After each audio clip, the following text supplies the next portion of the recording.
Vamos mergulhar num dos períodos mais fascinantes e, olha, mais turbulentos da história do Brasil. A Segunda República. Foram quase 20 anos de um verdadeiro experimento democrático, sabe? Uma época de muito progresso, de otimismo, mas, ao mesmo tempo, de uma polarização política tão intensa que acabou levando a um dos momentos mais sombrios do país: um golpe militar. Para entender como a gente chegou nesse ponto, vamos examinar os principais eventos que definiram essa era. Então, para a gente conseguir navegar por essa montanha-russa, nosso caminho vai ser este aqui. A gente começa com o nascimento da nova república, depois vê a volta triunfal e trágica de Vargas, embarca nos anos dourados de JK e suas consequências, entende a crise maluca da renúncia de Jânio Quadros e, por fim, chega no clímax da tensão que levou ao fim de tudo. E para a gente se situar no tempo, esses são os presidentes que estiveram no comando. O poder trocou de mãos várias vezes e cada um deles representa um capítulo bem diferente, com ideias e projetos que jogavam o Brasil de um lado para o outro, como um pêndulo. Muito bem, tudo começa aqui. Com o fim da ditadura do Estado Novo de Vargas, o Brasil respirava áreas de democracia. Mas assim que o jogo político recomeçou, as mesmas forças que já davam as cartas antes voltaram para o campo para disputar o poder. E para entender a política dessa época, a gente precisa ter em mente esses três times. De um lado, o PSD e o PTB, que eram basicamente os herdeiros do varguismo, defendiam um Estado forte na economia e tinham apelo com os trabalhadores.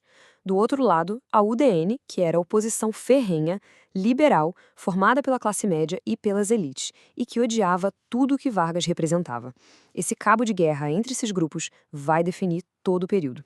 O primeiro presidente eleito foi Eurico Gaspar Dutra. Ele seguiu uma cartilha bem liberal. Fez uma nova Constituição, colou o Brasil nos Estados Unidos em plena Guerra Fria e abriu a economia para importações. A questão é que essa abertura toda fez o dinheiro que o Brasil tinha guardado, as reservas cambiais, desaparecerem rapidinho. Isso gerou uma crise econômica que abriu a porta para a volta de uma figura que todo mundo conhecia muito bem. Pois é, com a economia em crise, o povo clamou por ele. Getúlio Vargas, o pai dos pobres, volta ao poder, mas agora de um jeito diferente, eleito pelo voto popular. E ele volta com uma agenda nacionalista que vai chacoalhar e muito as estruturas do país. O segundo governo Vargas foi marcado pela criação de gigantes estatais. A ideia dele era clara: os recursos estratégicos do Brasil, como o petróleo, tinham que ser controlados pelo Estado e não por empresas estrangeiras. A campanha "O Petróleo é Nosso" se tornou um lema nacional, mobilizou multidões e incendiou de vez o debate político. Mas é claro que esse projeto nacionalista deixou muita gente de cabelo em pé. A oposição foi para cima com tudo. O famoso aumento de 100% no salário mínimo, denúncias de corrupção e os ataques diários do jornalista Carlos Lacerda nos jornais criaram um clima de guerra que praticamente paralisou o governo. E aí, o que era uma crise política vira um caso de polícia, uma verdadeira tragédia. O atentado da Rua Toneleiro, que visava matar o Carlos Lacerda, mas acabou matando um major da aeronáutica, foi a gota d'água. As investigações apontaram para o chefe da guarda pessoal de Vargas. A partir daí, os militares não quiseram mais conversa. Exigiram a renúncia do presidente. Encurralado, sem saída e com o ultimato dos militares, Vargas toma a decisão mais drástica e chocante de todas. Ele tira a própria vida dentro do Palácio do Catete. Esse gesto transformou ele na mesma hora de um político acuado em um mártir, mudando completamente o rumo da política brasileira.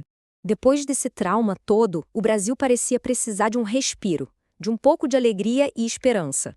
E essa nova era veio com Juscelino Kubitschek, o JK, que chegou prometendo otimismo, estabilidade e uma modernização acelerada que iria literalmente mudar a cara do Brasil. O lema do JK todo mundo conhece: 50 anos em 5. Uma promessa super ousada. E o mapa para chegar lá era o seu plano de metas, que focava toda a energia e o dinheiro do governo nesses 5 setores estratégicos aqui. E olha, não era só discurso, não. O resultado foi esse aqui: um crescimento industrial de 80% em pouco mais de 5 anos. Foi impressionante. A indústria de carros, por exemplo, nasceu nessa época. O Brasil estava se transformando numa nação industrial a passos largos. E o maior, o mais grandioso símbolo de toda essa ambição foi, sem dúvida nenhuma, a construção de Brasília. Imagina a audácia: tirar a capital do litoral e construir uma cidade modernista no meio do nada. Era um projeto monumental, para integrar o país e mostrar para o mundo que um novo Brasil estava nascendo. Só que todo esse desenvolvimento a jato veio com uma conta bem salgada. A inflação disparou, a dívida externa cresceu absurdamente e, claro, começaram a pipocar denúncias de corrupção por todo lado. Esse preço do progresso deixou uma herança de instabilidade econômica que o próximo presidente teria que encarar. A resposta a essa era de gastos e otimismo de JK veio na eleição seguinte. Chega ao poder um político que era o oposto de tudo isso, Jânio Quadros.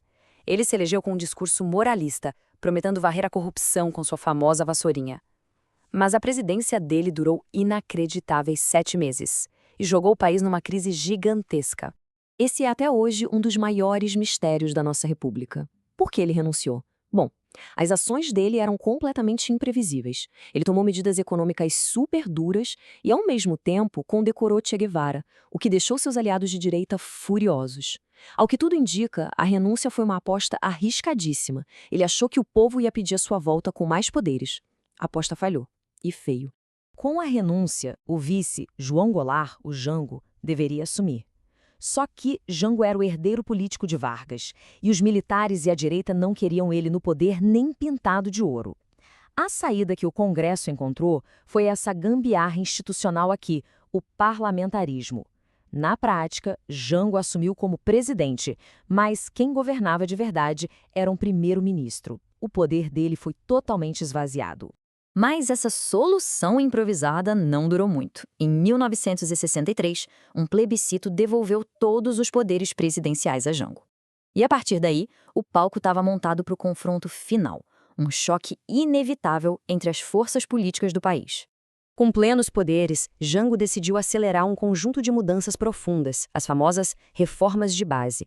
Coisas como reforma agrária, dar direito de voto aos analfabetos, nacionalizar empresas. Para os seus apoiadores na esquerda, era a chance de um Brasil mais justo. Para os conservadores, empresários e militares, isso soava como comunismo e era uma ameaça inaceitável. Aí o país se partiu ao meio de verdade. De um lado, comícios gigantescos de apoio a Jango, como o da Central do Brasil.